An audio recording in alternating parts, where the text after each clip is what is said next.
Qatar को मिली गद्दारी की सजा, एक्शन मोड में आया भारत। सिर्फ 72 घंटों में लिया बदला। तो क्या कतर भारत के पूर्व सैनिकों को हाथ जोड़कर रिहा करेगा या फिर सहेगा सालाना 80,000 करोड़ का नुकसान? दोस्तों, जैसे जैसे कतर की जेल में कैद भारत के पूर्व 8 नेवी के सैनिकों की फांसी की तारीख नजदीक आ रही है, वैसे वैसे भारत और कतर के बीच तनाव बढ़ता जा रहा है। एक तरफ भारत दुनिया भर के सामने चीख चीख के अपने पूर्व सैनिकों द्वारा की गई जासूसी के सबूत मांग रहा है, जो कतर देने से कतरा रहा है, तो दूसरी तरफ व्यापारिक स्तर पर भारत कतर की कमर तोड़ने में लगा हुआ है। भारत ने कतर को अल्टीमेटम देते हुए कहा कि अगर हमारे नागरिकों से कोई गुनाह हुआ है तो उसके सबूत दिखाओ या फिर उन्हें रिहा करो, लेकिन बिना सबूत दिखाए बेकसूरों को सूली पर चढ़ाया तो हम आपको कहीं का नहीं छोड़ेंगे। और गवर्नमेंट ऑफ इंडिया के साथ बातचीत करके कतर के साथ व्यापार करने वाले इंडियन कंपनीज ने भी कतर के विश्वासघात के खिलाफ आवाज उठाना शुरू कर दिया है, जिससे न सिर्फ भारत बल्कि यूनाइटेड स्टेट और यूरोप के साथ की हुई बिजनेस डील को खो सकता है।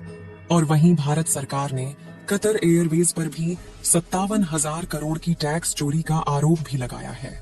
पूरी डेवलपमेंट क्या है इस वीडियो में समझते हैं। भारत जिस तरह से कतर के द्वारा की गई गलती का सबक सिखा रहा है, उसके लिए इस वीडियो को एक लाइक जरूर करें। साथ ही इसी तरह और भी नॉलेजेबल वीडियो पाने के लिए चैनल को सब्सक्राइब जरूर करें। जहां अक्टूबर में दुनिया ने देखा कि कैसे कतर एक शरिया कोर्ट की तरह भारत के 8 पूर्व सैनिकों को मौत की सजा सुना दी, और न ही वहां मौजूद इंडियन एम्बेसी को उन्हें गुनाह के सबूत दिखाए और न ही अपनी कोर्ट में केस लड़ने का मौका दिया। इस मनमानी पर भारत ने कई सवाल किए, लेकिन इतना बड़ा बिजनेस रिलेशन होने के बावजूद अब तक कतर भारत की एक नहीं सुन रहा, जिससे भारत सरकार गुस्से में आग बबूला हो गई है। और अब सरकार ने एक ऐसा एक्शन लिया है जिससे कतर की बेचैनी बढ़ गई है। दरअसल भारत ने अफ्रीका के देश में जाकर ऐसा कदम उठाया है जो कतर को रेगिस्तान की तरह उन्हीं के मिट्टी में मिला सकता है।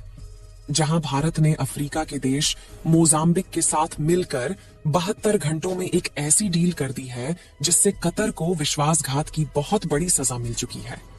आपको बता दें कि जैसे ही 26 अक्टूबर के दिन कतर ने भारत के पूर्व नौसैनिकों को फांसी की सजा सुनाई, तभी तुरंत एक्शन लेकर भारत के petroleum minister Hardeep Singh Puri Africa के दौरे पर निकल गए, जहां उन्होंने मोजाम्बिक में $20 बिलियन की एलएनजी गैस की परियोजना पर काम तेज कर दिया, जो कि 13 million metric ton natural gas produce करेगा और उसका सीधा सप्लाई भारत तक पहुंचाएगा।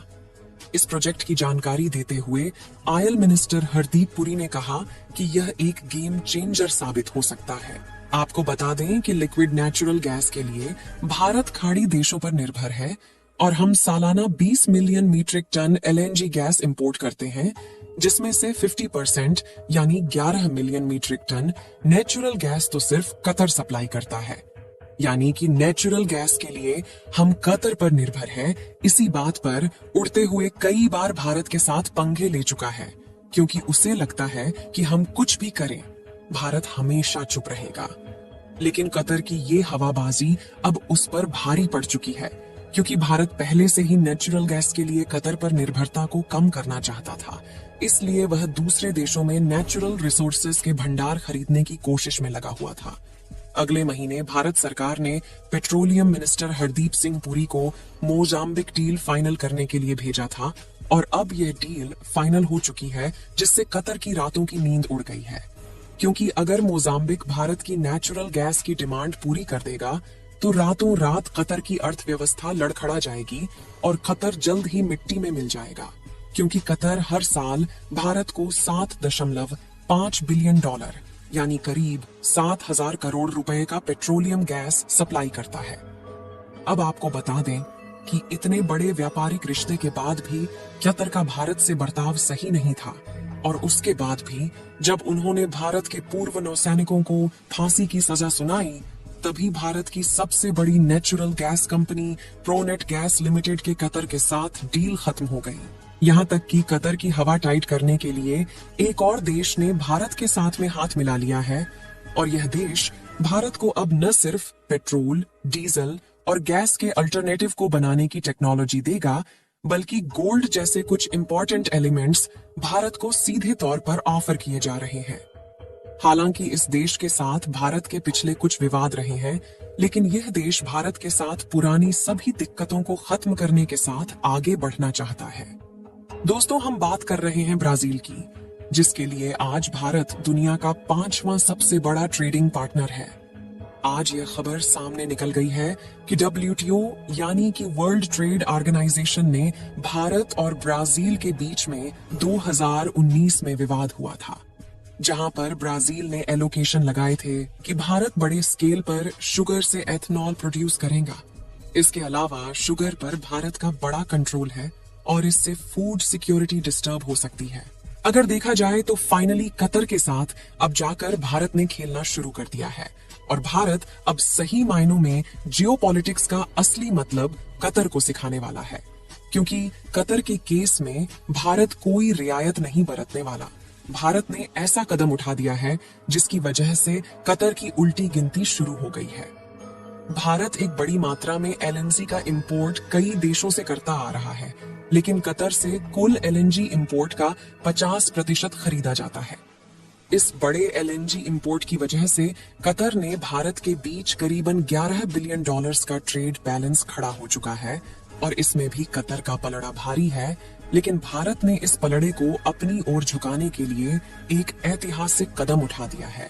भारत की पेट्रोनेट LNG की सबसे बड़ी इंपोर्टर है और भारतीय कंपनी कतर से 7.5 मिलियन मीट्रिक टन LNG हर साल खरीदती है।